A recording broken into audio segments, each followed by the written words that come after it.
Prepare to be captivated by the business story of the week, hosted by me, Shaheen Shan.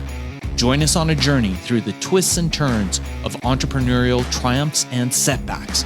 Immerse yourself in the narrative and witness the magic that turns dreams into reality. This is Business Story of the Week. And welcome back, folks. Welcome back to Business Story of the Week. I am your host, Joshua. And today, like many other days, we talk about success. We talk about perseverance. But more than that, we talk about life. We talk about the stories behind these successes, because the root and, the root cause or the root of every success in business, in entrepreneur, in any journey is life. And we need to find that balance, right? And we do have the perfect person, the perfect guest for you today. Eric Ballance is a consciousness creator, a visionary, an entrepreneur, dedicated to helping leaders unleash their potential and create an impactful business. And I imagine this goes deeper than that. I feel like it doesn't even do justice when we say impactful business with what Eric Ballance does. He draws from experience as, as a Tony Robbins Platinum Partner, his journey of spiritual awakening, to guide individuals and businesses in aligning their core beliefs with their ventures. And this is very important, ladies and gentlemen. Eric is recognized for his contributions to Forbes, Entrepreneur, Success, and other prestigious, publications and awards that he has received, where he has been featured in big publications and, media features. But more importantly, he is discussing today personal development along with business growth. And he has appeared in a lot of renowned podcasts discussing leadership. And today I am honored to have him himself, Eric Ballance, here on the show. Eric, thank you for being on here. How are you doing? Joshua, so kind of you with the nice, welcoming, and, I'll try to live up to all these expectations or perspectives. But the most important thing at the end of the day is just who we are and how we treat each other. And I think that, behind all of these things that have been said so kindly by you and others, I think that there's there's an even more deeper responsibility that we have to each other. And for that, I thank you for taking this responsibility in showing up, because I can speak from experience that, sometimes doing things like this can be uncomfortable, or meeting new people can be challenging, and we can really get stuck in a place where it puts us on edge or makes us feel uncomfortable. But you're shining so brightly, brother. You're being yourself, and you're willing to really bring out the best of others by stepping up to the podium and standing tall. Wow. So I just, first of all, want to thank you for your kindness and for your invitation to be here with you, brother. Wow, Eric, that means a lot. And I think that's the first time a guest has actually put the host first and kind of put that gratitude forward. And that feels great. It feels the validation. I will be honest, the validation feels fantastic. And I put my all into this. I am happy to meet guests like you who, I can learn from, not just me, but the audience and listeners as well. And Eric, the message that you put behind in your venture, Ballance Ventures, by the way, for our audience and listeners, it's profound. It really is, because it's not just no longer about profit anymore, but you're putting this concept of self first, but a more profound sense of self, and returning that kind of self-love, self-care, but also having this kind of leadership inside you so you can lead others. Of course, I'm not doing justice to what you do and what you guys do at Ballance Ventures. But before we really get into that, Eric, I want to go way back. I always start the conversations this way, the episodes this way. What is the story of Eric Balance? We always start with business story of the week. What happened when you were a child? Anything else that, any pivotal moment in your experience in your life where you say, okay, this is it. This is what I'm going to do. And, I'm going to teach people. And, yeah, what is the story of Eric Balance?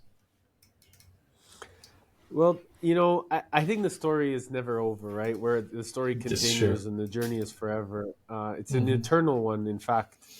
But we're not oftentimes taught that. And, in a society that, from my perspective, was growing up, was not encouraging of a lot of opportunities for the youth.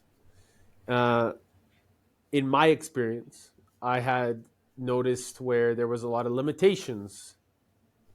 There was a lot of separation, and there was a lot of misguided knowledge that was being offered as gospel or as truth or as honesty.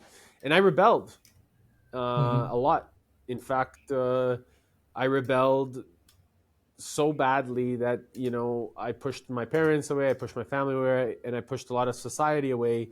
And I started Hmm. using drugs. I became a crack addict for 3 years of my life, Wow. and this addiction, it drove me. It drove me just to like darkness. It drove me into a Hmm. place where uh, I believe my soul really needed to go to understand how dark I could be and how much life really meant to me. But I didn't see that until my parents and their faith helped me understand that. And their faith Wow. was really what changed my perspective. And Wow. so there is, a responsibility that I don't think a lot of people realize that we all have with life. Hmm. I don't know if I know I didn't realize it. I didn't know Right. why I exist ever since I was a little boy. I knew I had some sort of a big vision and a big mission or a bigger responsibility in life. And society doesn't encourage that. Society Right. actually tries to make you a machine. And Right. there's a lot of manipulation that happens in the thought process of our future generations. And I fought like heck to break Hmm. out of that. And Hmm. I did whatever it took because I really do believe that we are bonded to something greater than ourselves. And we have a responsibility to follow that feeling because really the feeling is why we are here. And that's an infinite level of communication. That's true. That feeling gives us an understanding of what is right and wrong in our own nature. It doesn't mean that Hmm. what's right and wrong to you, Joshua, is the Hmm. same as what's Hmm. right and wrong to me. Of It just course. means that knowing what's right and wrong is within you and you feel it first. And if it Right. doesn't feel right for you, your nature needs to follow a different direction. Right. That And is true. I really found that when our reality is telling us what is best for us Hmm. and what is not best for us based off of a broken reality, Hmm. perhaps getting more curious about what's within me is something that Hmm. will help me define and step into a more responsible role. That is true, and it is such a difficult thing to do, right? Because, Eric, I'd like to also let you know that that resonates with me because it's something that addiction is also something that I struggled with myself, and I understand all that when you say that, like, taking that step, that being responsible, that there's something wrong with my nature right now, and it's one thing to to understand that. It's one thing to acknowledge that, but it's also just as difficult to step out of it because no one likes responsibility, right? It's the first reason why we got into addiction, because we want to escape that kind of thought that I have to be responsible about myself first and foremost. But it takes bravery to know that I have to be responsible. It takes another level of bravery to take yourself out of that and admitting that there's something wrong with my nature and I need to handle that. I need to take care of that. I need to take care of myself. And and Eric, that's it's probably relatable to a lot of people as well, right? We probably have audience and listeners as well, trying to be businessmen, trying to be sober entrepreneurs, but are trying to struggle through that. But talk to us a little bit about the bravery that it took. And I understand that you also have a significant shift in your focus when it came to establishing uh, balanced ventures. What were the steps leading on to that throughout your life, and then understanding that okay, this is the mission that I want to take on? Yeah, it's a journey, and it's interesting because at the beginning of my journey, it was Eric Balance Holdings, and I really literally Right, held myself. And then what that means is that it was all about me. Um, right, right, and I really had this facade. But before even that was, uh, and I'll go back to like an even more refinement is like sometimes I think that in life we compare ourselves. We are right. compare ourselves to our teachers. We compare ourselves to people we resonate with. We compare ourselves to people that we want them to see us. Right, And right. for me, it was like I always would compare myself to Tony. I would always try to be like him. I would always try to like be Mm-hmm. like my teacher. I wanted him to see me. But what I realized is that I just needed to see myself because what I've seen in him and what I understood in him or what I resonated with him was actually always in me. So it was never about Right. him seeing me. It was actually him just reflecting the best parts of me. That's true. When I realized that, I took a really deeper look at myself because then I started Mm-hmm. actually owning who I am. I started Mm-hmm. Mm-hmm. owning my own identity and I started to Right, recognize that I have a unique gift and philosophy towards life.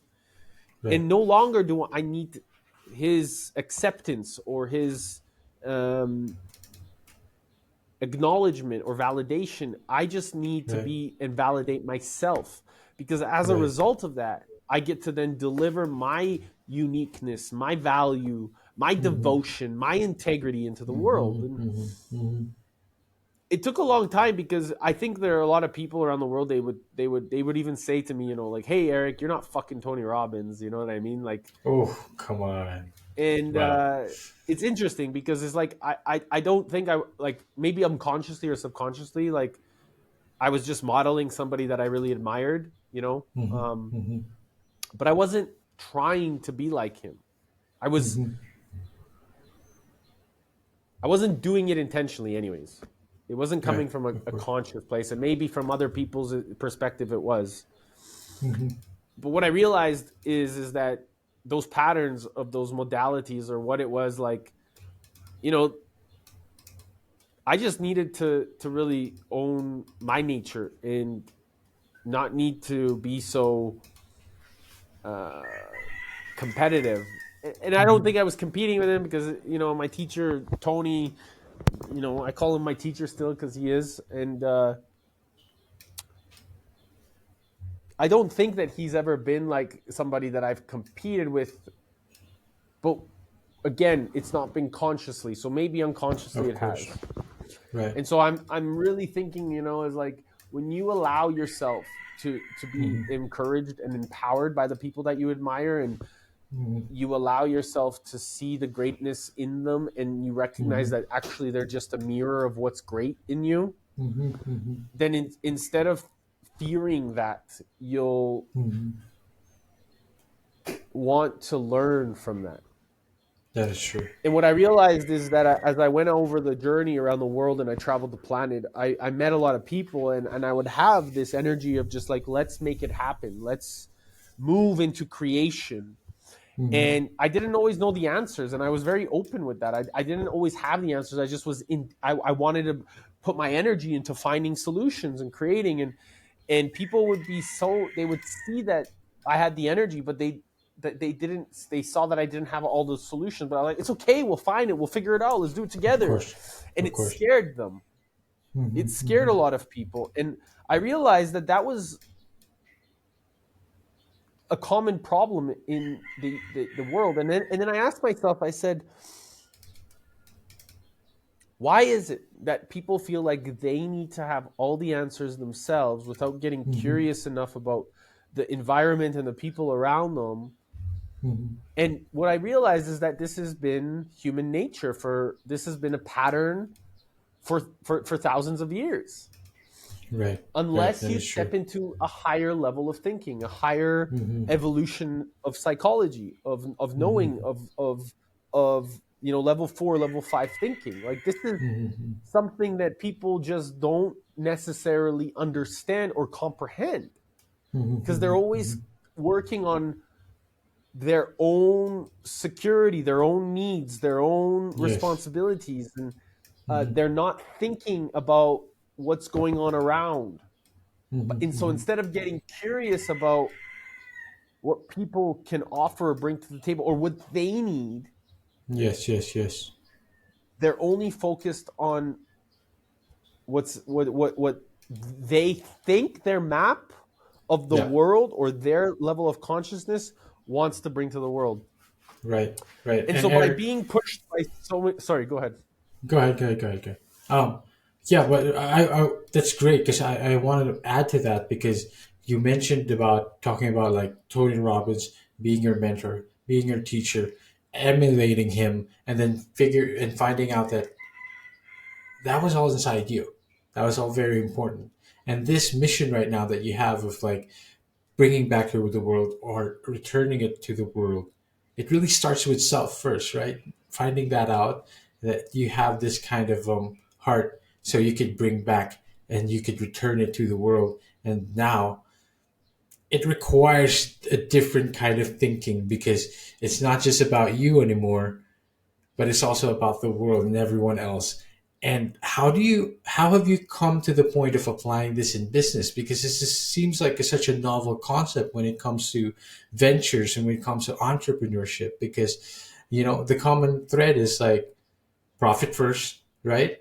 And how do you take that? You said level 4, level 5 kind of thinking. How do you bring that into the business world, into corporates, into executives who kind of just shrug this off? How do you deal with that? So businesses, oftentimes they're only thinking about, like you said, profit. And this is like Yes. based off of the economic system that we've been raised in. Yes, yes, yes, yes. And, fundamentally, our economics have been established economics versus Austrian economics. Okay. Okay. And established economics is illusion of free market and capitalism. So even though people say, oh yeah, like, I love America, I live in capitalism, I don't believe it's a free market It is because not. of the way that the manipulation of the dollar has been inflating for the past, centuries. Yes. But specifically since 1971, since the Nixon took away the gold backing. Yep. Yep. And Yep. so Yep. because people are thinking in this type of profit first, it creates elements of needing to focus on money or materialism before the value that's created. And it's Yes. There you because go. it's been done for such a long period of time. So let me take you back to why businesses are only focused on profit first. Please, So please. profit isn't a bad thing, but it's how you're really profitable. It's Right. it's how are you encouraging your staff? How are you creating that nature? How are you believing in building that culture within a dynamic? Yes. And so, if it's only about making a profit and it doesn't matter what the value of each human is bringing to the table, then you're missing Hmm. the point of your responsibility as an organization, which is also an Hmm. organism. Right. Of course. Of course. And if you go deeper and you start to get curious about the money, well, that's a whole Hmm. new element of storytelling that has been happening for a very long period of time since the Roman Empire. But let's just say that the economic system is not what we think it is. And Right. our wealth and our value has nothing to do with money. Right. The Right. value that we bring to the world is inherent in our nature. It's how we show up with power and grace and truth, Hmm. not Hmm. dishonesty and corruption and Right. lies. Right. And so, if we've seen those patterns, and if any of us take some time to do a little bit of a history of recognizing why, what happened in the Weimar Republic, or get curious about why the funding of the wars had happened and what was the benefit economically to going into war, well then we'll start to get fascinated by why is it that this same dollar that has been manipulated for such a long period of time, why is it that we haven't done something about it? Right. And then we might start recognizing that that's never been the actual value. Hmm. The Hmm. real value is, and always will be, is the human spirit, Of course. is There the you go. person sitting in front of us, Of the course. person connecting deeper to us, and Hmm. the responsibility of knowing that we have to listen to one another.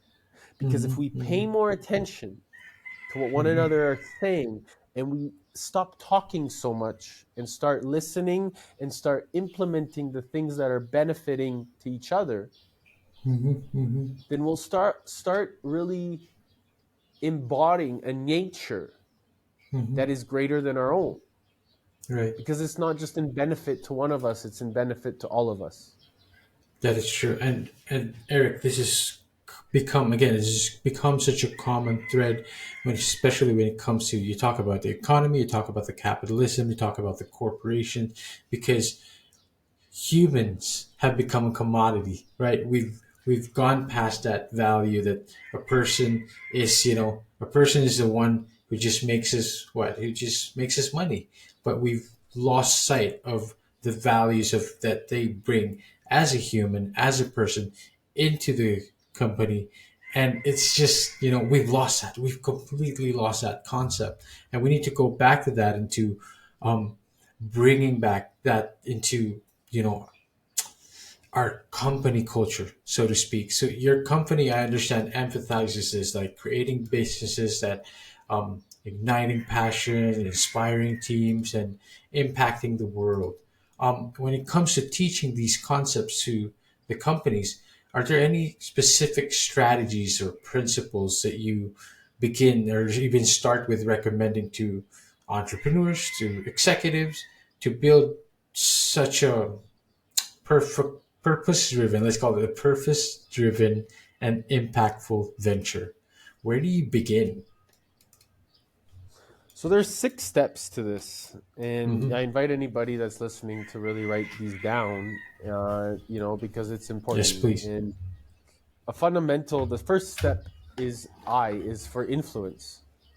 So Okay. how do I influence myself? And that allows us to understand, have we taken the moment or the curiosity to get curious about who we are as individuals to be strong enough to influence the way that we show up in the world? Hmm. And so Hmm. does that mean that I need to get more curious about my vertical? Does that mean that I need to have more confidence? Does it mean that I need to speak more? Does it mean that I need to have better listening skills? What do I need to do as an individual to influence my own nature so that I Right. can be even more expressive in who I am? Right. Right. And Right. so if you're an organization and you really believe that as a leader of your organization, then you will influence yourself enough so that you can make the impact on your immediate community, which is your team, right? But if you're a solopreneur or a single entrepreneur working by yourself, then you need to influence yourself up enough to go out there and go create the second step. So, which is momentum. And Momentum. so you want to go out into the world as an organization or into your organization, Right. into your immediate community, to your executive team or to your employees, or as a solopreneur out into the world and build momentum. And so this is a dichotomy, right? So you're stepping into that space of momentum to then fundamentally bring out clarity, to help people understand that you're there to really serve them with certainty. Right. And so by you stepping into that clarity of building that momentum, because you're going to be clear in your communication, you're going to be clear in your directive, you'll start to generate enough reach to start driving deals There you and go. start creating retention. Right. Okay. And this momentum will turn into monthly recurring recognition. Recognition. Now, that will then also inside of an organization become the foundation of your team's desire to want to be able to come up with ideas, to really drive the level of energy within each other's communication so that Right. they are coming up with solution-oriented questions and concerns that whenever they see a problem, they're not scared to speak up. They're excited to innovate. They're excited to express. They're excited Yes. to move forward, Mm-hmm. right? And so that Yes. takes us into the third step. Mm-hmm. And that third step is purpose Purpose. and focusing on the people, on the planet. What is it that we as business leaders, whether you're a solopreneur or a great organization, how are you driving that purpose, that devotion, that integrity, those ability to drive deals, that influence, that ability to create that momentum into a purposeful cause, into Right, something that is way more meaningful than just the profit at the bottom line? Because if you can encourage the first two of influence and momentum within yourself and the people around you, then as a result, that purpose becomes one movement together. There you go. And Right, what that's true. strengthens that movement as a purpose towards people or planet, it starts to help you identify the fourth step, which is adversity. Adversity. Oh, of course. And when you hit adversity as a group or as a team or as somebody that is driving towards a purpose together, Right. then it's going to start easily for you to acquire more people into your reality. It's going to be easier for you to recognize that, okay, even though there's this adversity, either in a group, we can come and find another solution, we can figure it out, or by yourself, that you have the ability to recognize that all of these adversities are just temporary defeat, temporary failures. And these temporary defeats or temporary failures, they're helping you to learn so that you can start seeing things from a different perspectives. So it's a way that this adversity helps you refine your skills to really go out and go into the fifth step of creation. Right. So Tony says one thing: go out there and create, not destroy. Right? Yes. And so yes. if we are actually stepping into the fifth step of creation, then we have a fundamental duty of identifying that, okay, within an organization, we're encouraging our team or our culture to say, okay, Mhm. guys, we have this adversity we're facing as a team. What can we do? And the Yes. best leaders, from my experience, will always ask for help. Wow. Of course. Of The course. best leaders, from my experience, will go and say, you know what? I don't understand this part and I don't understand this part, but I know that these two parts can work together. So, how can we make things happen and move Right. forward and Right. create a picture of possibility? That is what purpose driven teams will start to cultivate during adversity, to create their realities, to create new patterns. And Yes. that's what will change the nature of business and entrepreneurship forever, because that will change the language of the way that we work together. Instead of Mhm. competing with one another, we can say to the store or the supply chain down the road and ask for their perspective, because it's an open source opportunity to There learn you from go. each other, because we have a common thread and a common goal. Yes. Yes. Yes. And the final sixth and final step that happens because of integrating all five beginning steps is transformation. You Wow. start to transform the culture within an organization, yourself, and the people that are around you. Because transformation, as a result of doing this within you, you start to transform the environments around you, the environments that you go and impact, the business acumen, the communication. When everybody's vibrating at a higher level, or more encouraging and empowering level, then as a Mhm. result, that whole team, that whole organization, that whole community starts to shine, and it attracts more people because they Right. feel like they can be safe in that environment to It's then shine as well. beautiful. It's beautiful. I love that. I love all those six steps. But Eric, what really stands out to me was moving from a movement, because now that the team is united, you can face adversity together. I love that little part right there. And but now all this coming together, transforming the organization, transforming the team, and bringing in more people actually into the community, because now they feel safer. I love it. It's a great way of putting together. I think any organization that looks at these six steps, it makes sense. It totally makes sense, because then it's a better picture, a better perspective into putting together that we're putting teams first, culture first, values first, before bringing in our profits, bringing in whatever, because these people, these are the things that actually bring us together. I love it. Eric, thank you for sharing us that today. Um, I'd like to I'd like to go back to a little bit on an individual level. Your book focuses on ethical selling, right? That was one of your book, and it fosters genuine.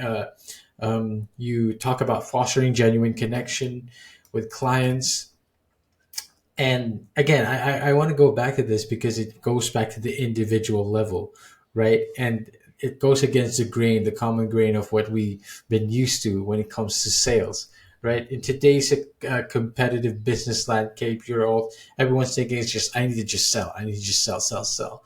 But people are, there's a mindset shift into coming into here like, yo, it's not enough. We actually need to be connecting with the client for us to be effective with this selling.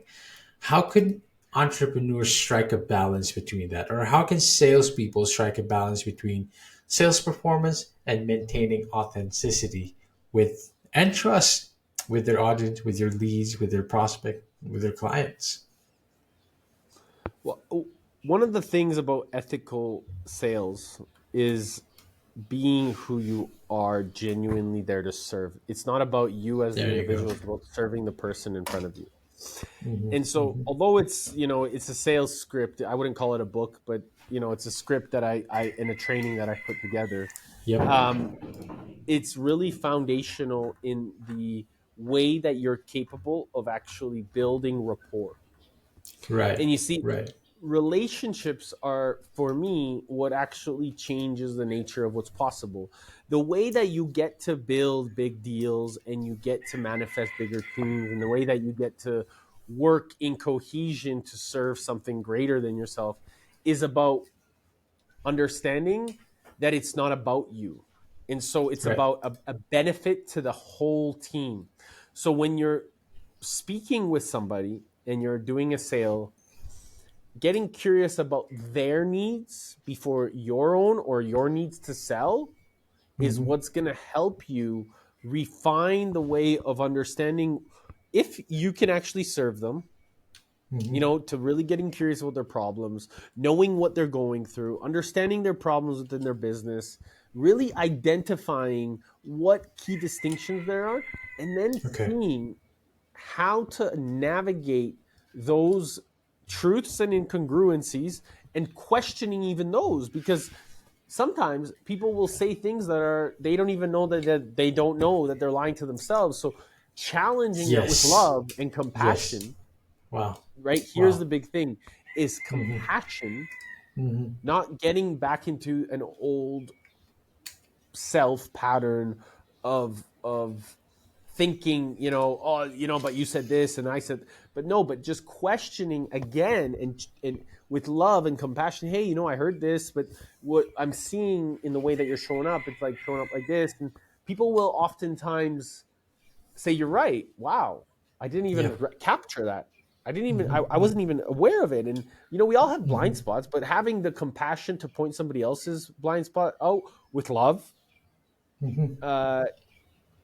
It's a big deal. 9 times out of 10, it's something that changes the nature of that conversation to one that will benefit.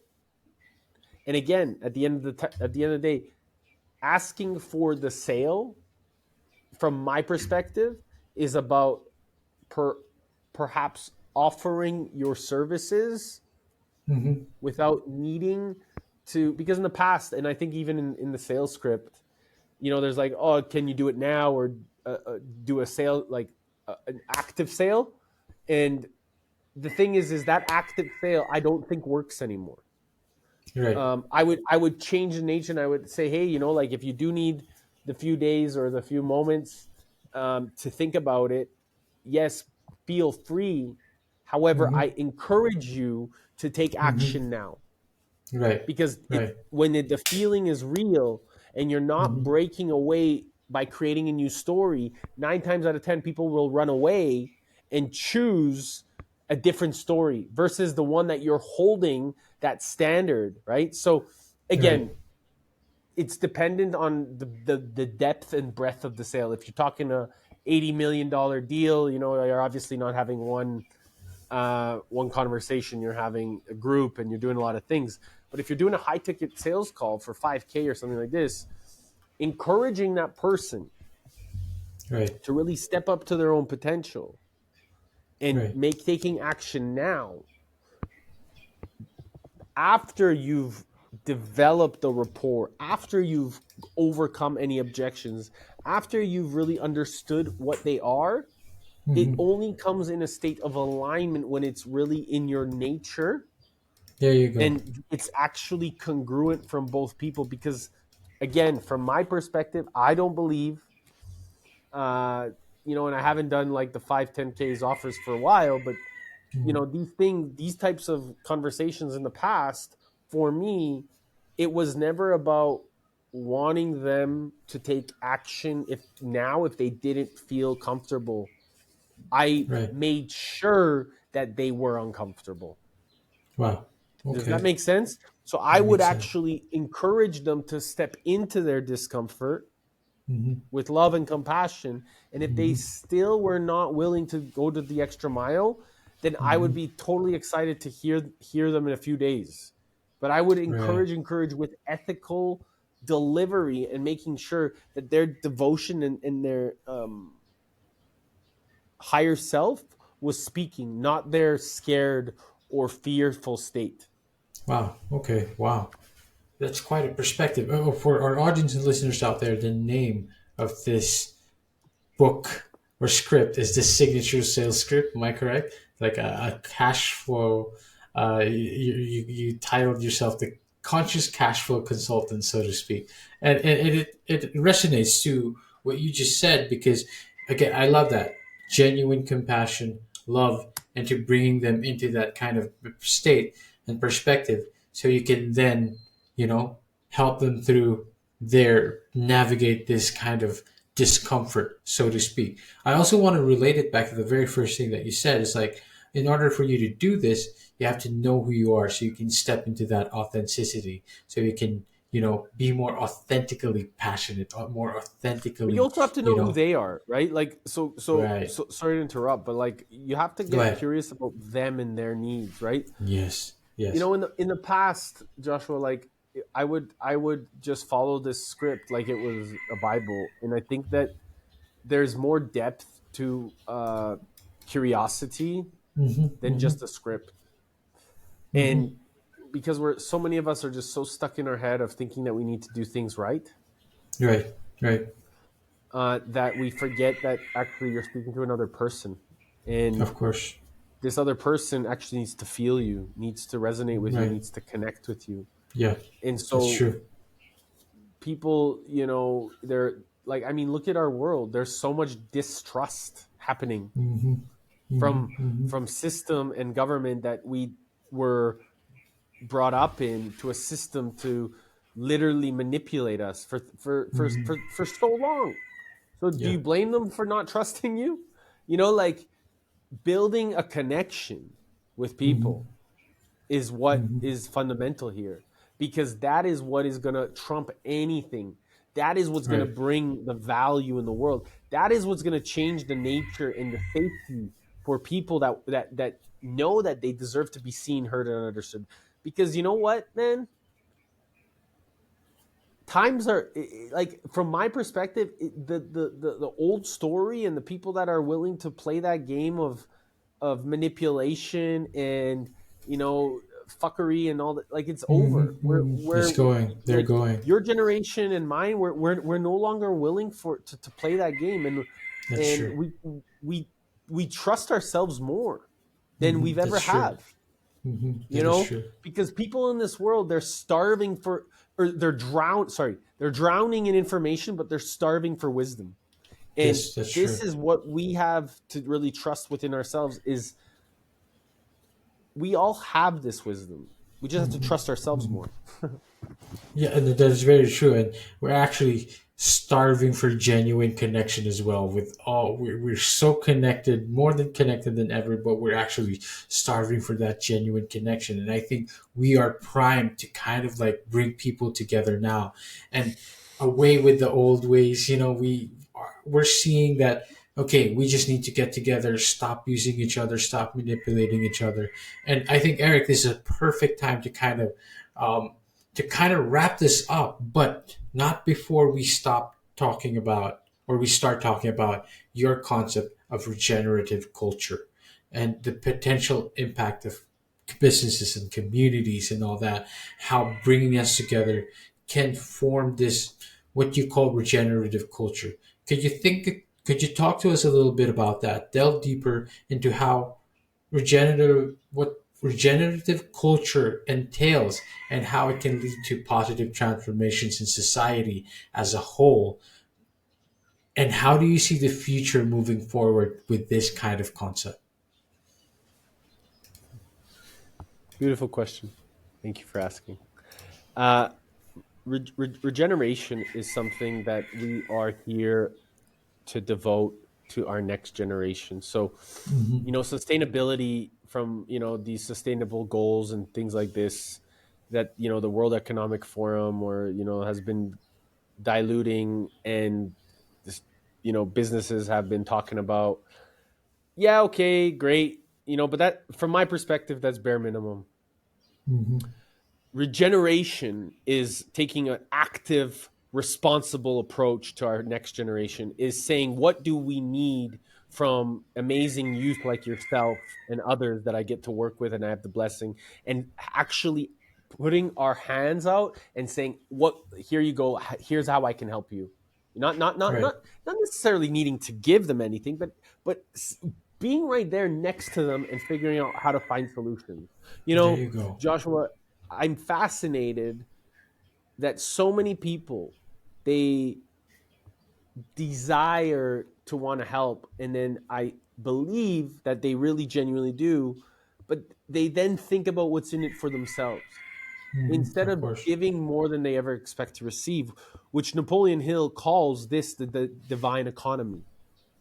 Oh And wow. so this is something that regeneration, when we start to think about not just this generation, we start to think about what are we doing for the next one and the one after that and the one after that, and what our decision in the existing moment will start to do to start changing the nature of everything that we move forward into, and how our kids can pass on that nature, that consciousness, that awareness. We'll stop thinking about stealing our children's future, and we'll start taking Right. responsibility for our behavior and start thinking about what we need to do for them.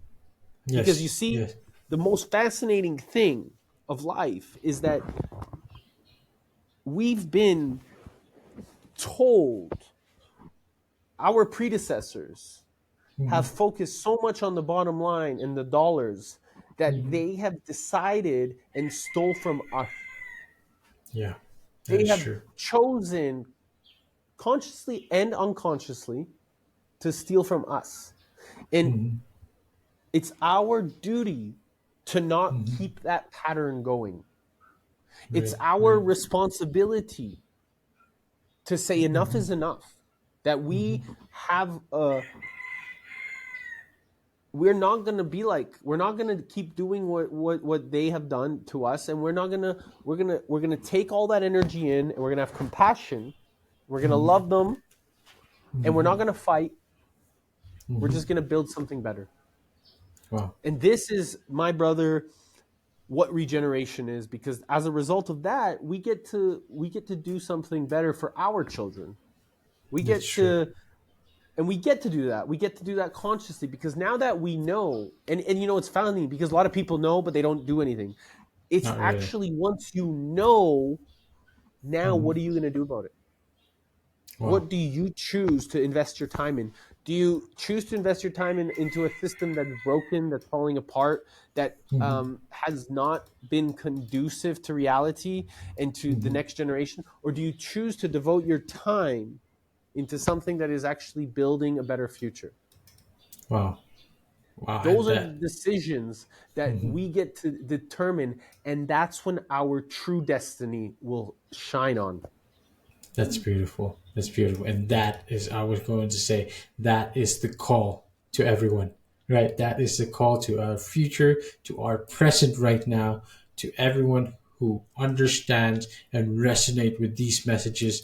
And like you said, drowning for that kind of change and that transformation that we also desperately need in this time right now. And Eric, I am thankful that there are leaders like you are at the forefront, that bringing this message out to us and reminding us really that, hey, something needs to change, and it's all going to start in us. And I love this. I love this messages like these. And Eric, um, you talk about like, um, a future society, a better world, a better future for our generations. I want to wrap it up with this question, so to speak. What are the future aspirations of Eric Balance? Where do you see yourself continuing this kind of mission? And where can we connect with you? Where can we see this mission of yours? Where can we find you? Where can we stay updated? And what is the future of Eric Balance? Well, my brother, I'm working currently with an amazing youth group, and they're doing a youth festival in Portland, Oregon, Wow. which I would love your listeners, your community, to really connect with, because they're doing 5 days of powerful integration, Wow. and they're bringing great thought leaders there, and people talking everything from mind, body, spirit, finance, and the new economic system and how we are building it. And so by really being involved in this infrastructure, or being involved, you can then, as listeners, people that want to really step into a new economic system that want to live based off of sovereignty and live out their passions, and really being involved in that youth festival is a fundamental component that if you go to rqglobal.com/youth festival, I'm just going to double check the so it is rqglobal.org/youth festival.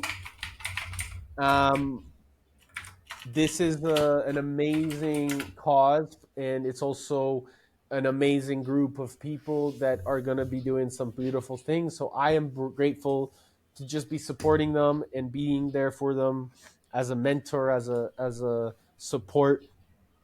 And then, we have a retreat for conscious entrepreneurs. So in July, we also have a balancemedia.ventures/Ibiza retreat, where we're hosting retreats for entrepreneurs that have anywhere from 5 to 1,000 people in their team that really want to integrate a more meaningful, responsible approach within their organization. And, we're currently working a lot on building the infrastructure of the Bitcoin economy and really Bitcoin development, and how are we integrating that with the new monetary system, and really focusing on building and curating and supporting the network, so that we're securing and working with devotion, with integrity, and with the highest state of principles, so that we can collectively leave this world behind better than when we found it. That's beautiful. And I invite all our audience and listeners out there, check out rqglobal.org/youth festival. And where can we find you, Eric? Are you on Instagram? Are you on LinkedIn? We want to keep up with you. Yeah, I think the best place to really, if you want to connect with me, is probably LinkedIn. But right. I am very active in terms of my social media, and I share a lot of information on Instagram and YouTube.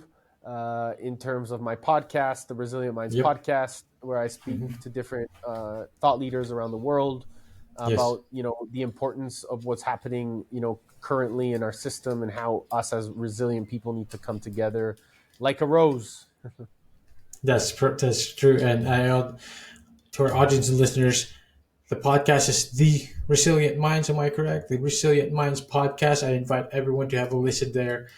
Go check that out. Go check out Eric. Go check out Balance Media Ventures, ericbalance.com, everything. Eric, it has been an honor. I already told myself before this episode began, it's like, I am going to enjoy the topic that Eric's going to talk about. I'm going to put in my all, because these are the things I love talking about, stuff like this. And you have brought forth that kind of consciousness that we can all, strive for, develop from, and build ourselves from. And it's been an honor. It's an honor having you on here, Eric, and I am in gratitude. Thank you so much. Thank you, my brother. And I have one question for you. Oh, go ahead. If you had 3 days left to live, what would you do, brother? Oh, man. If I had 3 days left to live, I would go around to all the people I love, and I would tell them how much I love them. And not just people I love, strangers too. I try to put forth all my energy, all my life force into saying, just bringing out love and telling people that you need to love yourself first. Thank you for your time, my bro. Thank you so much. And to all our audience and listeners out there, see you on the next one.